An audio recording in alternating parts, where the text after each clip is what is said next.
नमस्कार। आज मैं आपके साथ साझा करना चाहूँगा एक कार्यक्रम जो हम लोग लेने जा रहे हैं, जिसकी तैयारी हो रही है। आपको मालूम है कि देश के अंदर 3 महीने से ऊपर हो गया, किसान दिल्ली की सीमा पे चारों तरफ से दिल्ली को घेर के बैठा हुआ है। कहीं पे संख्या कम है, जैसे शाहजहाँपुर की जो सीमा है, राजस्थान और हरियाणा की, तो कहीं पे संख्या अधिक है, जैसे कि सिंघू की सीमा पे, टीकरी की सीमा पे, और गाजीपुर में ना तो बहुत ज्यादा है ना बहुत कम है, वहां भी लोग मौजूद हैं। टीकरी मुझे जाने का मौका मिला था मिट्टी सत्याग्रह की यात्रा का जब समापन हो रहा था 5 अप्रैल को, और मैंने जो वहाँ नज़ारा देखा है वो तो गजब का है। जो किसान हैं वो अभी भी कई किलोमीटर लंबे हाईवे पे अपने टेंट डाल के बैठे हुए हैं। चूंकि उनके जो टेंट है ट्रैक्टर ट्रॉलियों पे या जमीन पे वो हाईवे पे हैं, और गर्मी अब बढ़ रही है, तो कई किसानों ने आसपास के बगीचों में भी टेंट डाल दिए हैं। और कई हर एक टेंट में आपको खास करके सिख किसानों के समूह बैठे हुए दिख जाएंगे। कहीं आपस में वो कुछ बात कर रहे हैं, कहीं खाना बना रहे हैं, कहीं कुछ और काम कर रहे हैं, और ऐसा लगता है कि जैसे एक अस्थायी निवास उन्होंने वहां पे बना लिया है। और कम से कम जो गर्मी है उसको उसको झेलने की तो तैयारी उन्होंने कर ली है, क्योंकि कई कई टेंटों में हम लोगों ने कूलर लगे देखे, कहीं कहीं तो एसी भी दिखाई पड़ रहा था। तो किसान पूरी तैयारी के साथ है, वो इस मानसिक तैयारी के साथ है कि उससे गर्मी भर वहां बैठना पड़ेगा सीमा पे, क्योंकि आप देख रहे हैं कि सरकार ने एकदम तय किया हुआ है कि किसान आंदोलन को नजरअंदाज करना है, वो किसानों के साथ बातचीत नहीं कर रही है। जो भी 11 दौर की वार्ता हुई वो 26 जनवरी के पहले हुई। 26 जनवरी को जो घटना हुई उससे किसान आंदोलन को बदनाम करने की कोशिश की गई। हालांकि किसान आंदोलन पे कोई फर्क नहीं पड़ा है, लेकिन उसको बदनाम करने की कोशिश जरूर की गई। और उसके बाद से बड़े दुख की बात है और शर्म की बात भी है कि हजारों किसानों के वहां, हजारों क्या बल्कि दसियों हजारों किसानों के वहां बैठे हुए भी सरकार उनसे वार्ता करने को तैयार नहीं। तो अभी सरकार का सारा ध्यान चुनावों पे है। आप देखिए, भारत जैसे बड़े लोकतांत्रिक देश के प्रधानमंत्री और गृह मंत्री, वो देश चलाने की फिक्र उनको कम है। उत्तर प्रदेश, भारत के सबसे बड़े राज्य के मुख्यमंत्री योगी आदित्यनाथ, अपने राज्य में जो कोरोना का विस्तार हो रहा है उसको उसको रोकने के लिए उनको पूरा ध्यान देना चाहिए। वो न करके बंगाल चुनाव में प्रचार करने के लिए जा रहे हैं ये सारे नेता भारतीय जनता पार्टी के, और बंगाल चुनाव को उन्होंने अपनी प्रतिष्ठा का मुद्दा बनाया हुआ है। कोरोना की वजह से पाबंदियां जगह जगह लग रही हैं, महाराष्ट्र में, उत्तर प्रदेश में, दिल्ली में, और बंगाल में कोई कोरोना का असर दिखाई नहीं पड़ रहा है। तो लोग ये भी सवाल पूछ रहे हैं कि जिन राज्यों में भारतीय जनता पार्टी को अपना प्रचार करना है, क्या वहां कोरोना का कोई असर नहीं है? क्या वहां कोई कोरोना की वजह से पाबंदी लगाने की जरूरत नहीं है? उत्तर प्रदेश में तो आप पंचायत चुनाव में कह रहे हैं कि लोग सभाएं नहीं कर सकते, 144 धारा लगी हुई है, लेकिन बंगाल में बड़ी बड़ी सभाएं हो रही हैं। कोई मास्क नहीं पहना हुआ है, कोई सामाजिक दूरी का पालन नहीं हो रहा है, और तो और जो गृह मंत्री हैं वो किसी भी फोटो में नहीं देखा जा रहा है कि वो मास्क पहने हुए हैं।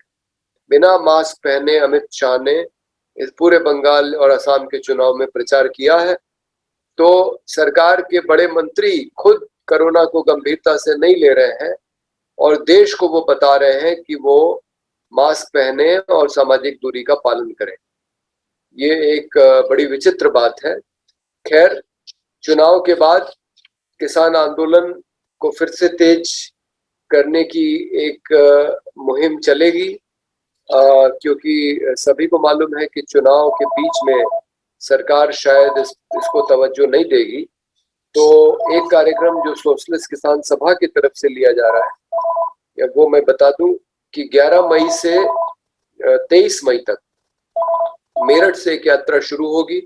अभी तो फिलहाल वाहन यात्रा की ही एक कल्पना है। 11 मई को मेरठ से शुरू करेंगे, 71 किलोमीटर की दूरी पूरी करते हुए गाजीपुर की सीमा तक जाएंगे। गाजीपुर यानी जो गाजियाबाद की सीमा है दिल्ली के साथ, जहाँ पे धरना चल रहा है। रात्रि पड़ाव वहीं पे होगा और अगले दिन गाजीपुर सीमा से बागपत और बड़ौत होते हुए शामली तक का सफर तय किया जाएगा। ये 130 किलोमीटर का सफर होगा। 13 मई को शामली से चल के 120 किलोमीटर की दूरी पूरी करते हुए सहारनपुर, कलियर शरीफ होते हुए रुड़की का पड़ाव लिया जाएगा और 14 मई को रुड़की से मुजफ्फरनगर होते हुए 96 किलोमीटर की दूरी पूरी करते हुए बिजनौर पहुंचेंगे। रात को बिजनौर रुकेंगे। 15 मई को बिजनौर से 189 किलोमीटर की दूरी पूरी करते हुए चांदपुर, धनौरा, अमरोहा और ठाकुर द्वारा होते हुए रामपुर पहुंचेंगे। 16 मई को रामपुर से 135 किलोमीटर की दूरी पूरी करते हुए बिलासपुर, वेहड़ी होते हुए पीलीभीत पहुंचेंगे और 17 मई को पीलीभीत से 180 किलोमीटर की दूरी पूरी करते हुए पूरनपुर, शाहजहांपुर होते हुए बरेली पहुंचेंगे। 18 मई को बरेली से शुरू करके बदायूं, फर्रुखाबाद होते हुए 170 किलोमीटर दूर कन्नौज में पड़ाव लिया जाएगा। 19 मई को कन्नौज से मैनपुरी, फिरोजाबाद होते हुए 210 किलोमीटर की दूरी पूरी करके फिरोजाबाद में ही पड़ाव लिया जाएगा। 20 मई को फिरोजाबाद से 160 किलोमीटर की दूरी पूरी करते हुए उत्तर प्रदेश के दो बड़े शहर आगरा और मथुरा होते हुए यात्रा हाथरस पहुंचेगी और हाथरस में रात को रात्रि विश्राम लेगी। 21 मई को हाथरस से चलेंगे अलीगढ़, राजपुरा, संभल होते हुए 170 किलोमीटर दूर बुलंदशहर में रुकेंगे और 22 मई को बुलंदशहर से जब चलेंगे तो हापुड़ होते हुए गाजीपुर सीमा पहुंचेंगे गाजियाबाद में और उसके बाद वहां से टीकरी की जो सीमा है हरियाणा पे, दिल्ली और हरियाणा की, वहां पहुंचेंगे और इस दिन की दूरी तय की जाएगी 160 किलोमीटर और अंतिम दिन टीकरी सीमा से 70 किलोमीटर दूर जो सिंघू की सीमा है, जहां इस आंदोलन का सबसे बड़ा धरना चल रहा है। ज्यादातर सिख समुदाय के लोग हैं, चूंकि ये पंजाब के किसानों का धरना है इस सीमा पे, वहां पे यात्रा का समापन किया जाएगा। तो 11 से 23 मई, 11 मई इसलिए चुनी गई है क्योंकि 11 मई सिपाही विद्रोह वाला दिन है और इसलिए आप देखेंगे कि 11 मई को मेरठ से दिल्ली तक का सफर पूरा किया जा रहा है जो सिपाही विद्रोह में हुआ था। और उसके बाद यात्रा वहां रुकेगी नहीं, यात्रा वहां से आगे बढ़ जाएगी और बड़ौद, बागपत वगैरह होते हुए वो आगे का सफर तय करेगी। तो ये 12 दिन की यात्रा मेरठ से शुरू होके दिल्ली की सीमा को छूते हुए फिर वापस दिल्ली की सीमा पे आएगी और कोशिश ये है कि पश्चिमी उत्तर प्रदेश के सभी जिलों में जाया जाए। पश्चिमी उत्तर प्रदेश की यात्रा पूरी करने के बाद एक ये भी योजना है कि उत्तराखंड की यात्रा की जाए और ये तय हुआ है कि इस यात्रा में सिर्फ उत्तराखंड में ही नहीं बल्कि उत्तर प्रदेश में भी जो यात्राएं होंगी उसमें भी गंगा के मुद्दे को उठाया जाए, क्योंकि जिस तरह से किसान आंदोलन में 300 के ऊपर किसानों, 3 घोड़ों की जाने गई हैं, उनकी शहादत हुई है, उसी तरह से गंगा को बचाने के आंदोलन में भी अब तक 4 संत शहीद हुए हैं। स्वामी निगमानंद सरस्वती, स्वामी गोकुलानंद सरस्वती जिनकी हत्या हुई, निगमानंद जी अनशन करते हुए मरे थे, बाबा नागनाथ वो भी अनशन करते हुए मरे बनारस में, और आखिरी में 2018 में स्वामी ज्ञान स्वरूप सानंद अनशन करते हुए शहीद हुए। तो 4 साधुओं की जानें गई हैं गंगा को बचाने के मुहिम में मातृ सदन में अभी हाल में फिर से अनशन हुआ स्वामी शिवानंद सरस्वती और ब्रह्मचारी आत्मबोधानंद का। तो हम लोग वहां पे थे 2 और 3 अप्रैल को, और ऐसा तय हुआ है कि किसान आंदोलन को गंगा आंदोलन के साथ जोड़ा जाए, क्योंकि आखिर गंगा पे 41% भारत की जनसंख्या निर्भर है अपने पीने के पानी के लिए, सिंचाई के पानी के लिए और अन्य जरूरतों के लिए। यानी कि कम से कम 41% किसान तो गंगा के पानी पे ही निर्भर है सिंचाई के लिए, गंगा और उसकी सहायक नदियों के। तो सीधा सीधा संबंध बनता है किसान आंदोलन और गंगा आंदोलन में। इसलिए गंगा आंदोलन का मुद्दा भी उठाया जाएगा, जो साधुओं द्वारा लगातार 1998 से अब तक 65 के ऊपर अनशन हो चुके हैं। गंगा में अवैध खनन न किया जाए, हिमालय के क्षेत्र में गंगा और उसकी सहायक नदियों पे बांध न बनाए जाए, गंगा में शहरों का गंदा पानी सीवर के माध्यम से न डाला जाए और गंगा के किनारे पेड़ न काटे जाए। इस तरह की मांगों को लेके गंगा के संरक्षण के लिए एक राष्ट्रीय कानून बने, जिसका मसौदा तैयार है, उसको संसद में सिर्फ पेश किया जाना है। तो इन सब मांगों को लेके साधुओं का अनशन लगातार होता रहा है, साधुओं की शहादत होती रही है, और ये कोशिश है कि गंगा और गंगा से जुड़े किसानों के मुद्दे को भी इस किसान आंदोलन में उठाया जाए। तो पश्चिमी उत्तर प्रदेश की यात्रा में भी ये मुद्दा उठेगा, और इसके बाद जब उत्तराखंड की यात्रा होगी तो वहां तो उठेगा ही, क्योंकि ये पूरा आंदोलन ही हरिद्वार से चल रहा है। और इसके बाद मध्य यूपी में यानी अवध का जो क्षेत्र है वहां पे यात्रा निकाली जाएगी। इसी तरह की कोशिश की जाएगी कि उत्तर प्रदेश के मध्य इलाके के सारे जिलों में जाया जाए, और अंतिम चरण में चौथी यात्रा होगी पूर्वी उत्तर प्रदेश की, जिसमें पूर्वी उत्तर प्रदेश के सभी जिलों में जाने की कोशिश की जाएगी। ये आने वाले दिनों का कार्यक्रम है किसान आंदोलन को मजबूत करने के लिए, क्योंकि किसान आंदोलन में उत्तर प्रदेश के किसान अभी उस तरह से नहीं जुड़े हैं जैसे पंजाब और हरियाणा के किसान हैं। तो हमारी ये कोशिश है कि उत्तर प्रदेश के किसान भी इस पूरे आंदोलन में अपनी सक्रिय भूमिका निभाएं और उतनी ही मुस्तैदी के साथ सीमा पे जाके डटे जिस तरह से पंजाब और हरियाणा के किसान इस समय डटे हुए हैं। इन यात्राओं के माध्यम से ये कोशिश होगी। और कोरोना का जो प्रभाव है उसकी वजह से जो पाबंदियां लग रही हैं ये तो आप देख ही रहे हैं। तो अगर ऐसा लगेगा कि सरकार इस यात्रा को नहीं निकलने देगी वाहनों में, तो हमने ये भी तय किया है कि हम फिर साइकिलों पे निकल जाएंगे। साइकिलों के बीच की दूरी ऐसी रखी जाएगी ताकि वो सामाजिक दूरी का पालन हो। हमारे यात्री मास्क पहने रहेंगे, यानी कोरोना के जो दिशा निर्देश है उनका पालन किया जाएगा। और सभाएं नहीं की जाएंगी, हम लोग एक पर्चा किसान आंदोलन की तरफ से बांटेंगे पूरी यात्रा में जहां जहां लोग हमको मिलेंगे, और यात्रा तो लेकिन निकाली जाएगी, ये तय है। और साइकिल पे नहीं तो अंतिम विकल्प हमारे पास पैदल का भी।